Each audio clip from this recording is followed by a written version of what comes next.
Good morning students. मैं doctor Deepshikha Pandey, assistant professor department of home science, GBM college Gaya से। बच्चों, आज के वीडियो में जो हम चैप्टर लेकर के आए हैं वह है वृद्धि एवं विकास में अंतर, यानी differences between growth and development. तो पिछले वीडियो में मैंने आपको वृद्धि एवं विकास के बारे में बताया था, तो एक बार थोड़ा सा उसको हम लोग समराइज कर लेते हैं कि वृद्धि और विकास क्या था।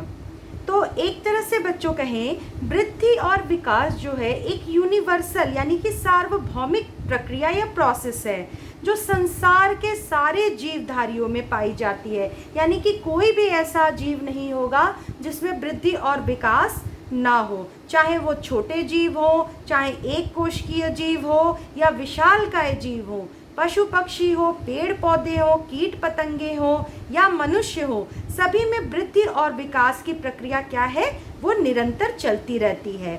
और किसी भी प्राणी के भीतर अगर हम विकास की प्रक्रिया को देखें तो विकास की प्रक्रिया का प्रारंभ गर्भाधान यानी प्रेगनेंसी के समय ही हो जाता है, जो जन्म से लेकर मृत्यु तक चलता रहता है।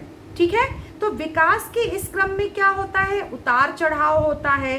कभी विकास की गति धीमी होती है तो कभी तेज होती है। मानव जाति में यदि विकास की प्रक्रिया पर हम ध्यान दें तो हम पाते हैं कि जो शैशवावस्था यानी कि शैशवावस्था से बाल्यावस्था में जो है वो विकास की गति क्या होती है, बहुत ही तीव्र होती है। और जबकि अगर हम देखें तो प्रौढ़ावस्था यानी एडल्टहुड और जो ओल्ड एज में, इसमें जाकर के विकास की अवस्था क्या हो जाती है, वो मंद हो जाती है। अर्थात हम ये कह सकते हैं कि जीवन के प्रारंभिक अवस्था में विकास बहुत तेजी गति से होता है और उत्तरार्ध में मंद गति से होता है। परंतु वृद्धि की दर, यही एक परिवर्तन आप देखेंगे कि वृद्धि की दर जो है वो गर्भाधान से लेकर के किशोरावस्था तक, यानी गर्भ में शिशु आता है उस समय से लेके किशोरावस्था तक बहुत तेजी से वृद्धि होती है। लेकिन जैसे ही किशोरावस्था के बाद यानी युवावस्था के बाद क्या होता है, वृद्धि रुक जाती है और वयस्क अवस्था यानी कि एडल्टहुड के बाद व्यक्ति की वृद्धि जो है वो पूरी तरह से क्या होती है, शून्य हो जाती है।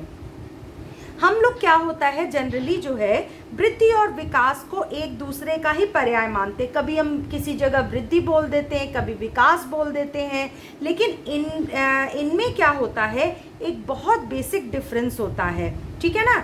और विकास का और विकास के स्थान पर जब हम लोग वृद्धि का उपयोग करते हैं तो ये चीज़ गलत होती है, क्योंकि इनके कंसेप्ट में बहुत बड़ा अंतर पाया जाता है।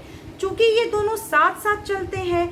वृद्धि देखो, जहाँ पर मात्रात्मक परिवर्तन यानी क्वांटिटेटिव चेंजेस को दर्शाता है, जिसमें शरीर का आकार, वजन, लंबाई और संरचना में वृद्धि जो होती है, और उसमें क्या होता है, ऊर्ध्वाधर ऊर्ध्वमुखी बाढ़वार होती है यानी वृद्धि होती है। ठीक है। वहीं विकास में क्या होता है, गुणात्मक परिवर्तन होता है। इसमें ना केवल शारीरिक ही बल्कि एक तरह से कहें तो मानसिक, सामाजिक, संवेगात्मक सभी तरह के परिवर्तन होते हैं, और ये गर्भाधान से लेकर के जीवन पर्यंत तक चलती रहती है। ये परिवर्तन शरीर की कोशिकाओं, ऊतक में, और जैसे अंतःस्रावी ग्रंथियां यानी एंडोक्राइन ग्लैंड्स हैं, मस्तिष्क कोश जैसे ब्रेन सेल्स हैं, और मांसपेशियों और रासायनिक घटकों के निरंतर बदलाव के कारण जो है होते रहते हैं। यानी अगर हम इनको दूसरे शब्दों में कहें तो व्यक्ति के भीतर विभिन्न प्रकार के शारीरिक, मानसिक और संवेगात्मक क्रमिक परिवर्तन की उत्पत्ति ही क्या है, विकास है। तो अब हम लोग इसको डिटेल में एक चार्ट के माध्यम से समझते हैं कि वृद्धि और विकास में बेसिक डिफरेंसेस क्या हैं। तो सबसे पहला है मात्रात्मक, यानी अभी मैंने आपको बताया है कि वृद्धि मात्रात्मक है जबकि विकास क्या है, गुणात्मक है। यानी वृद्धि में क्या होती है, वृद्धि ऊर्ध्वाधर की तरफ बढ़ती हुई है, यानी कि हम इसको क्या कर सकते हैं, ये क्वांटिटेटिव है। और जबकि विकास में गुणात्मक परिवर्तन होता है। लेकिन वहीं पर हरलॉक का ये मानना भी है कि विकास में मात्रात्मक और गुणात्मक दोनों तरीके से परिवर्तन होते हैं। दूसरा है वृद्धि मूर्त है। मूर्त का मतलब होता है हम वृद्धि को देख सकते हैं। जैसे मान लो पैदा हुआ बच्चा अगर 19 इंच का है तो 1 साल में वो 1 फीट का हो जाएगा, फिर 4 फीट का हो जाएगा, फिर 5 फीट का हो जाएगा। तो कहने का मतलब है ये वृद्धि हमको दिखाई देती है, जबकि विकास अमूर्त होता है, हम इसको देखते नहीं है बल्कि इसका अनुभव करते हैं, महसूस करते हैं। ठीक है, वृद्धि मापनीय है। हम जैसे कि लंबाई को माप सकते हैं, वजन को माप सकते हैं, क्योंकि इनमें वृद्धि हो रही है। जैसे शरीर का आकार बढ़ रहा है और मस्तिष्क का आकार बढ़ा, उंगलियों की लंबाई बढ़ी, पैर का आकार बढ़ा, तो हम इसको क्या कर सकते हैं, मेज़र कर सकते हैं, इंची टेप से नाप सकते हैं या वजन मशीन से वजन नाप सकते हैं। जबकि हम विकास का कोई मेज़रमेंट नहीं कर सकते हैं, विकास केवल अनुभव पर आधारित है, हम महसूस कर सकते हैं। अगला है, परिवर्तन केवल शारीरिक होता है। हम शरीर में होने वाले परिवर्तन को वृद्धि करते हैं, जैसे कि उसकी लंबाई में बढ़ना, वजन में बढ़ना, आकार में बढ़ना। लेकिन विकास क्या है, शारीरिक है।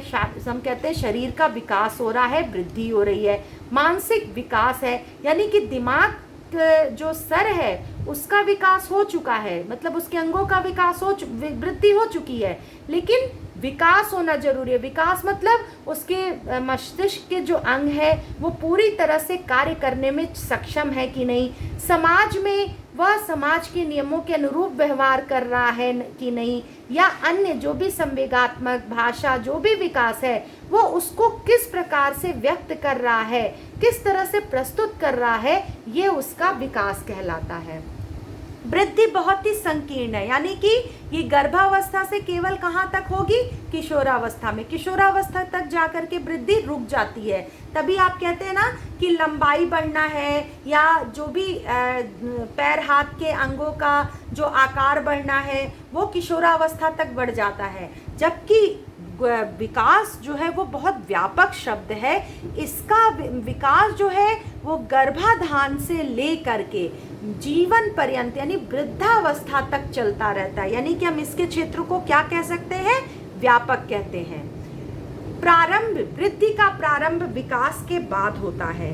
इसका कहने का मतलब है कि जब वृद्धि जो है पहले विकास होता है, यानी कि एक भ्रूण निर्मित हो जाता है, तब हाथ पैर जो है वो निर्मित हो जाते हैं, तब उसमें वृद्धि शुरू होती है। और विकास जो है वो वृद्धि से पहले शुरू हो जाता है। ठीक है, अगला देखोगे, इसमें रचनात्मक परिवर्तन होते हैं। रचनात्मक यानी कि बनावट संबंधी परिवर्तन होते हैं। जैसे हाथ पैर का आकार बढ़ा, उसके बाद जो है क्या होगा, पैर का आकार बढ़ेगा, हाथ का आकार बढ़ेगा। इस तरह से इसमें क्या होता है, रचनात्मक परिवर्तन होते हैं। और जबकि क्या होता है, विकास में होने वाले परिवर्तन रचनात्मक के साथ साथ विनाशात्मक परिवर्तन भी होते हैं।